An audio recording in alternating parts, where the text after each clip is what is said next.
Today, I'll be setting out our programme for the next couple of months, focusing on helping families with the cost of living, particularly in the budget that's coming up, making sure that work pays and that people get to keep more of their own hard-earned money. Second thing is housing, how we can accelerate progress in housing, make sure that we can increase the number of homeowners in the country. Third will be a focus on investing in rural Ireland and supporting farmers. Fourth, how we can build safer, stronger communities. And fifth, a focus on children, making sure that every child has the best start in life. So that's very much our political programme and our 5 political projects for the year ahead. A lot of people are experiencing a lot of financial distress because mortgage interest rates have gone up so much so quickly. But anything that would be broad-based would be prohibitively expensive. So I think if we are going to do something to help people on mortgage interest, it really should focus on those who are paying the highest rates and those who might be at risk of losing their homes. But the detail of that hasn't been worked out. It's being worked on by Minister McGrath at the moment, and also Minister Humphreys as well from the social protection side. Just on that, if you don't, that lower rate being kept. I'm a huge supporter of tourism and the hospitality industry. I'm a former Minister for Tourism. We introduced that 9% rate on 2 occasions. First, when tourism was on the floor back in 2011, 2012, made a difference then. And then we reintroduced it during the pandemic because of the fact that hotels and restaurants were half empty, and government felt we needed to do something to help out. Generally speaking, I think tourism, hospitality, hotels are doing quite well at the moment. And that's why a concessionary rate of 9% isn't justified anymore. We need to focus our tax priorities elsewhere, particularly around things like the cost of energy, for example, petrol, diesel, and helping families and all businesses, including hospitality, with those high costs. And just on excise fare?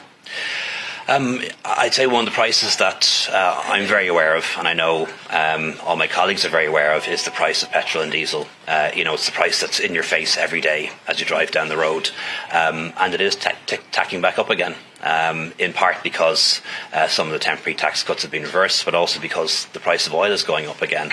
And if you remember, we cut excise around the time it hit €2.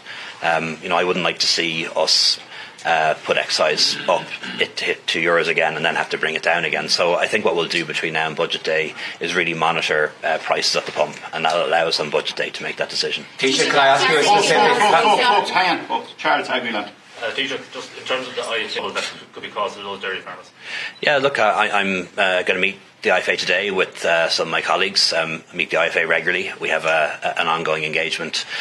So that's the kind of thing I think we need to talk about. The Nitrates Directive and derogation is what it is. Unfortunately, because water quality did not improve adequately, we're going from 250 to 220 in a lot of areas. But what I'm keen to talk to them about is whether there's an opening for some flexibility around that from the European Commission. I don't know if there is, but we certainly want to explore that. And then also what other measures we could put in place to help farmers manage the transition. One thing I will be saying to the farm organisations is that I would like to build a new partnership with them in the months ahead. There are big changes happening in agriculture, not just in Ireland, all around the world. Because of climate, because of biodiversity loss, because of water quality, because of a greater understanding of the impact that food has on health, and also the need to produce more food. We need farmers to produce food, more of it, not less of it. But I don't think the dialogue that we've had in recent times has really been working.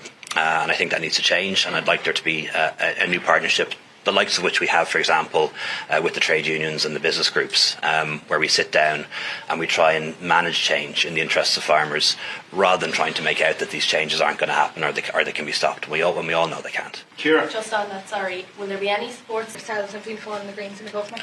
Well, as you know, the budget is fundamentally about spending ceilings for the different government departments, and of course for housing the spending ceiling will go up, and it's about tax and welfare measures, and there are of course tax measures that can help with the housing crisis, but no one budget is going to solve the housing crisis. What's required is a major increase in the housing supply, new homes and apartments of all types. It looks like we're going to exceed our target again this year, build more than 30,000 new homes and apartments across the country. I don't believe that's enough. We're going to need to build more and more in the years ahead to get on top of this, and it's not that any one budget is going to solve the problem. We're going to have to take action on lots of different fronts and accelerate the action that we're taking.